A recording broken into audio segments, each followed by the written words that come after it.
રેખાની મદદથી સરવાળો કરો. આપણને સૌને સરવાળા બાદબાકી તો આવડે જ છે, પરંતુ સંખ્યા રેખાની મદદથી એ પણ સહેલું છે. આપણે ધોરણ 5, 6 માં 5 માં શીખીને જ આવ્યા છીએ. જોઈએ, પહેલો દાખલો છે 3 + 2. 3 + 2 કરવા હોય એટલે સૌપ્રથમ આપણે સંખ્યા રેખા દોરવી પડે. સંખ્યા રેખા દોર્યામાં મધ્યમાં 0 અને ડાબી તરફ હંમેશા ઋણ સંખ્યા હોય, યાદ રાખવું.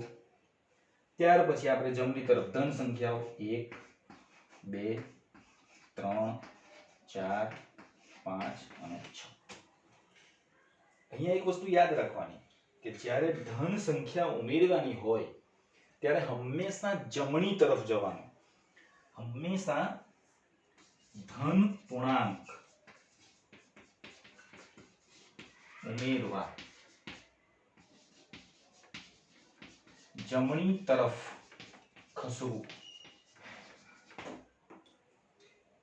તમારા બેઠા છે ત્યાંથી જમણી બાજુ નથી જવાનું, આપણે સંખ્યા રેખા ઉપર જમણી બાજુ જવાનું છે. જુઓ અહીંયા 3, અહીંયા આપણા 3 છે.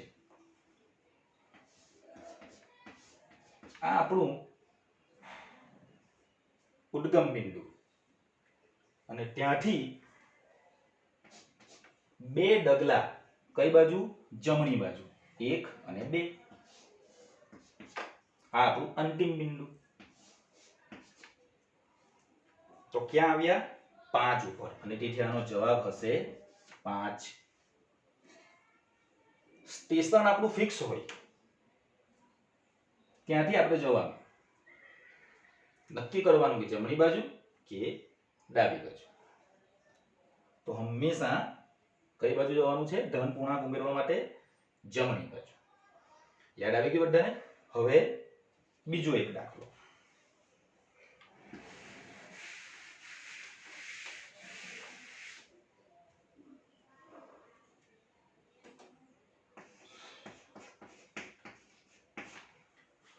ત્રણ વત્તા -4.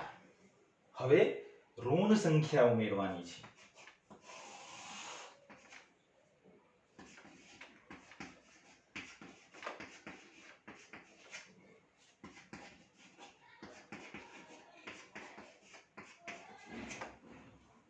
સૌપ્રથમ આપણું ઉદ્ભવ બિંદુ 3 ઉપર આપણે પહોંચી જવાનું.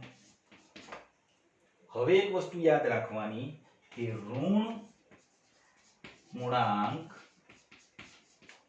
ઉમેરવા ડાબી તરફ ખસવું.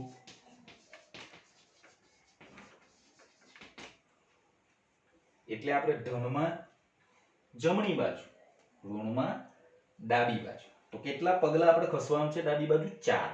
તો 1 2 3 અને 4. આ આપણું અંતિમ બિંદુ આવી ગયું. જવાબ આપણો કેટલો થયો? -1. તો આ રીતે આપણે અગાઉના ધોરણમાં સંખ્યા રેખાની મદદથી સરવાળો કરતા શીખી ગયા છે. 2 મુદ્દા આપણે શીખ્યા અહીંયા. કયા કયા? ધન પૂર્ણાંક ઉમેરવા માટે જમણી બાજુ અને ઋણ પૂર્ણાંક ઉમેરવા માટે ડાબી બાજુ.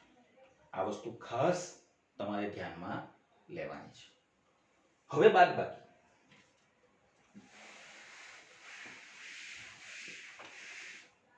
સંખ્યા રેખાની મદદથી બાદબાકી કરો. એક દાખલો જોઈએ આપણે. 3 - 2. આપણને બધાને ખબર છે કે જવાબ 1 આવે. 3 - 2 1. પણ સંખ્યા રેખાની મદદથી કઈ રીતે?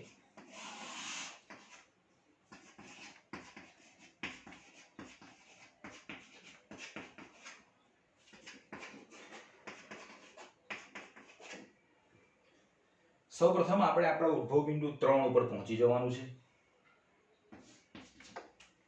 હવે એક વસ્તુ યાદ રાખવાનું, સરવાળામાં ધન સંખ્યા ઉમેરવા આપણે જમણી બાજુ જતા હતા.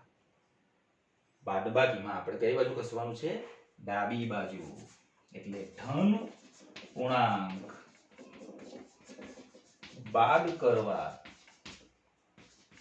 ડાબી બાજુ ખસવું. કેટલા પગલા આપણે ડાબી બાજુ ખસીશું? 2. 1 અને 2. તો આપણો જવાબ થઈ ગયો 1. છે ને ઈઝી? હવે આપણે બીજો દાખલો જોઈએ.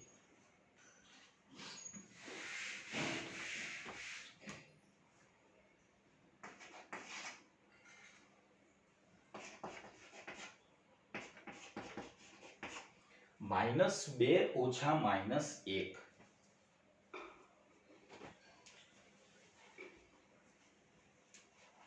આની અંદર શું કરવાનું? તો સંખ્યા રેખા પાડી દેવાની આપણે.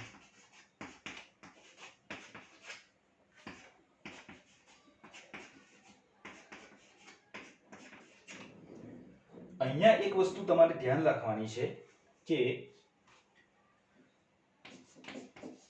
ઋણ પૂર્ણાંક બાદ કરવા જમણી બાજુ ખસવું. ઋણ પૂર્ણાંક બાદ કરવામાં આપણે કઈ બાજુ ખસવાનું? જમણી બાજુ. આપણે ઋણ પૂર્ણાંક બાદ કરવાનો છે, આપણું ઉદ્ગમ બિંદુ છે 2, ત્યાંથી 1 એકમ એટલે 1 અહીંયા છે, એટલે આપણો જવાબ આવશે -1. તો આ વસ્તુ તમારે ખાસ ધ્યાનમાં લેવાની છે. આજે હું તમને હોમવર્ક આપવાનો છું આનું જ, એટલે ખાસ યાદ રાખજો કે સંખ્યા રેખાની મદદથી સરવાળો અને બાદબાકી કઈ રીતે કરી શકાય. ખ્યાલ આવી ગયો બધાને? આગળ વધીએ.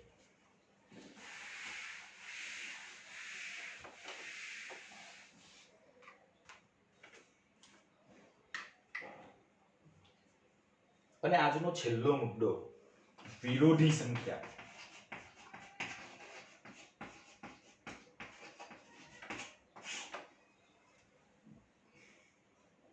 બહુ સહેલો મુદ્દો છે. વિરોધી સંખ્યા એટલે શું? કેટલાક ઉદાહરણ જોયું ને એટલે તમને ખ્યાલ આવશે. અહીંયા હું લખીશ 8 2 -4 -8 અને 10. 8 ની વિરોધી સંખ્યા હશે -8. 2 ની વિરોધી સંખ્યા હશે -2. -4 ની વિરોધી સંખ્યા છે 4. -8 ની વિરોધી સંખ્યા છે 8 અને 10 ની વિરોધી સંખ્યા છે -10. જોયું? 8 ની -8, 2 ની -2, -4 ની 4. તો અહીંયા એક વસ્તુ ખાસ નોંધ લેવાની કે ધન સંખ્યા ની વિરોધી ઋણ સંખ્યા અને એ જ રીતે ઋણ સંખ્યાની વિરોધી ધન સંખ્યા. જોયું ને? તો આજે આપણે જોયું કે અગાઉના ધોરણમાં આપણે શું ભણીને આવ્યા હતા, જે આ ચેપ્ટરમાં ખૂબ મહત્વનો મુદ્દાઓ છે. આપણે પૂર્ણાંક સંખ્યા કોને કહેવાય જોઈ, સંખ્યા રેખા જોઈ, એમાં નાની સંખ્યાઓ, મોટી સંખ્યાઓ. ત્યાર પછી આપણે જોયું વિરોધી સંખ્યાઓ. એક મુદ્દો જોઈ લઈએ કે સંખ્યા રેખા પર કોઈ સંખ્યા દર્શાવવી હોય તો કઈ રીતે દર્શાવી શકાય. તમને એક પ્રશ્ન હોય 8 અને -2 ને સંખ્યા રેખા પર દર્શાવો, તો એના માટે સૌપ્રથમ તો આપણે શું કરીશું? સંખ્યા રેખા પાડીશું. 0 1 2 3 4 5 6 7 8 -1 -2. તમે જુઓ અહીંયા કઈ કઈ સંખ્યાઓ બતાવી છે? 8. તો જ્યાં 8 છે ત્યાં આપણે રાઉન્ડ કરીશું. 8 2. તો આ થયું સંખ્યા રેખા પર દર્શાવો, અથવા આને કહેવાય સંખ્યા રેખા પર નિરૂપણ. આ પણ એક મહત્વનો મુદ્દો આ ચેપ્ટર માટે છે. તો આ ખાસ ધ્યાન રાખજો. તમને જે હોમવર્ક આપવામાં આવશે એ તમારે નોટની અંદર લખતા જવાનું છે. અહીંયા પણ જે કંઈ મુદ્દાઓ તમને લખવા યોગ્ય હોય એ લખજો. ફરીથી આપણે બીજા લેસનમાં આપણે આનાથી આગળ હવે જે મેઇન ધોરણ 7માં શરૂઆત થશે એના વિશે ચર્ચા કરીશું.